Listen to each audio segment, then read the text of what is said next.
What happens when your entire purpose in life suddenly disappears? It didn't just happen to one person.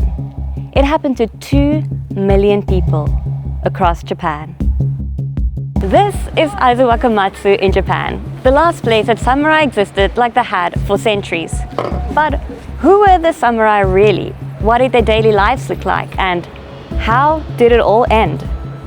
How could the samurai rule Japan for centuries, yet less than 200 years later, not one remains? Today the samurai feel like characters, almost fictional. We see them in anime, video games, and even on Netflix, but somewhere along the way they stopped feeling real, almost like a myth. But these were real people, and the last of them walked right here less than 200 years ago. Aizuwakamatsu was one of the last strongholds of the samurai empire, the last place where they lived like they always had, with their schools, their homes, and their castle in the center of it. I'm Ilke, and this is Field Notes. Samurai didn't fight every day. They spent most of their days here, in homes like this. Behind me is Aizu Bukeyashiki, which is a typical samurai residence. So beautiful. The traditional samurai home was divided into 4 sections: reception rooms for high-ranking officials, the retainer's offices, rooms for the family, so living quarters, rooms for servants and other employees, and outside stables and beautiful traditional gardens surrounding the residence. It feels so surreal and wild to be walking inside a samurai residence. It's beautiful. These homes weren't just for lone warriors. The samurai lived here with their entire family, their wives, their kids, their servants. Samurai weren't single men living on their own. Females were also samurai. And this behind me is a room in which the woman of this family committed suicide, which is Jilin, death by sword, which is a very honorable thing to do as a samurai. It is kind of hard to imagine the life of a samurai. Personal freedom, non-existent. Duty, everything. Where perfection wasn't an ideal or something you strive to. It was the expectation. And I think that is something still very true in Japan today. That is why we love Japan so much. The discipline, the purpose, the intention, the care. Someone couldn't just become a samurai. It was a role passed down through generations. And if you were born into a samurai family, well, you didn't have a choice. You were a samurai. In many ways, samurai life was surprisingly ordinary and not all that different from life today. Despite the image of warriors and battles, children still went to school, and daily life followed a familiar structure and routine. And this is the Nisshinkan Samurai School, founded in the year 1806 and believed to be one of the top schools back then in all of Japan. Just walking in here, it is beautiful. Like, it feels so prestigious.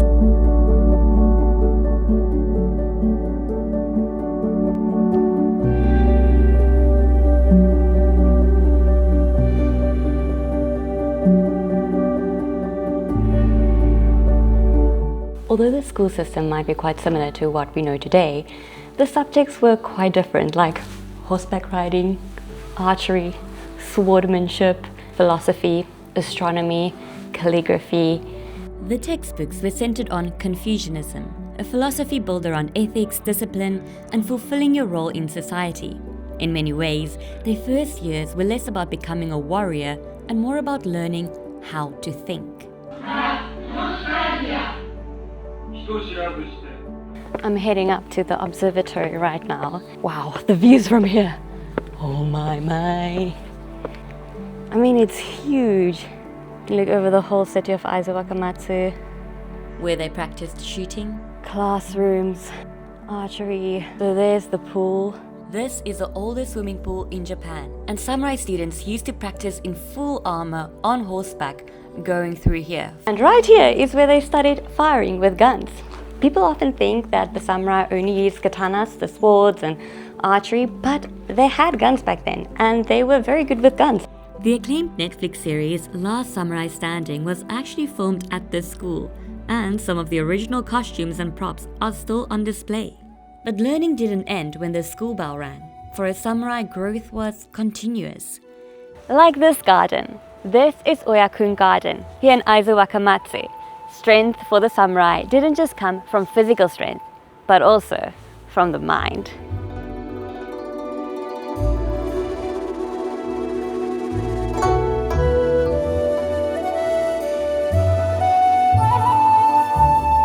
Samurai walked these paths and they looked at everything, every detail, every rock, moss, sand, water, tree, in detail. It was their way of practicing. I already feel more calm. I've been reading this book called Garden of Evening Mist. It's given me a totally new respect for Japanese gardens and the gardeners that work in it. The samurai might not exist in the form they once did, but what they stood for never disappeared. The samurai ruled Japan for centuries, yet less than 200 years later, not a single samurai remains. What happened? Behind me is Iimori Hill, a quiet hillside overlooking the city of Aizuwakamatsu. Peaceful, almost as if it's been untouched.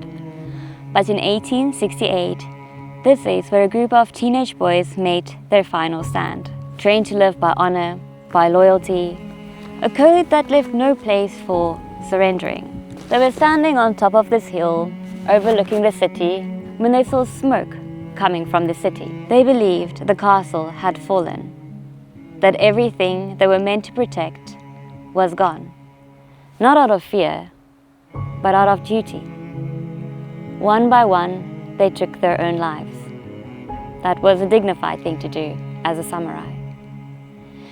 The truth was, the castle had not fallen. The castle would fall about a month later, close to the end of the Boshin War. But at the end of the Boshin War, the war changed.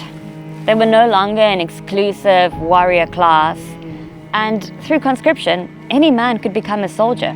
So their stipends were abolished, their privileges removed, and they were in a world that no longer needed them for what they once were. I think it's a tragedy that still very much haunts the city. The 7-Eleven at the bottom of this hill is not its usual bright color. It's black. The samurai ruled Japan for nearly 680 years, but it took only 9 years for the samurai to completely disappear. For 250 years during the Edo period, Japan had peace, domestically and internationally. It had no great battles to fight, it had no urgent need to change.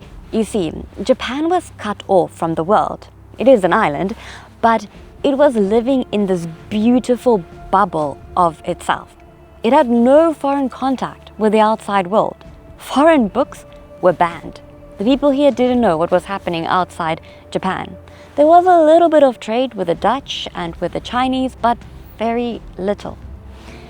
In that time, Japan managed to refine itself and to create this beautiful culture that we so much love today. But while Japan was isolated, the world was changing fast. The Industrial Revolution was reshaping societies, empires were expanding, technology advancing, steamships crossing oceans, and Japan had never heard of a steamship before. The samurai wanted to preserve the world they had always known. Others believed Japan had to modernize and open itself to the world if it wanted to survive. And this divide in 1868 led to the Boshin War. Not Japan against outsiders, but Japan against Japan. A civil war which led to the end of the samurai. Which brings us to the question again, what happens when your entire purpose in life suddenly disappears? For many, it wasn't heroic. They became ordinary men in a world that no longer needed them for who they once were. Aizuwakamatsu was one of the last places where the samurai still lived as they always had, with their schools, homes, gardens, and the castle at the center of daily life. Today, the samurai no longer walk these roads, but reminders of them are everywhere. Old samurai homes line the roads, now housing modern coffee shops. Temples stand across from pachinko parlors, Young and old generations go about their daily lives, some perhaps even descendants of the samurai, in a place still known as the Samurai City. I can feel the spirit of the samurai wherever I go here. Japan wouldn't be what it is today if it didn't have the samurai. Just a little behind the scenes of making this video while the last train left at 4:26. Now, I'm walking for 10 kilometers to the castle. Well, last weekend I walked 20,000 steps to get to the different locations. They're not all next to each other, the castle and the garden and the hill and the home and the school. They're quite distant, and because it's such a small town, it doesn't have like the same regular trains and public transport. And you know what? These are the most memorable parts of traveling, of making videos usually, is the behind the scenes parts. A reminder that for every 10 new subscribers to this channel, we feed or donate a meal to a stray animal somewhere in the world. YouTube thinks you'll like this video next.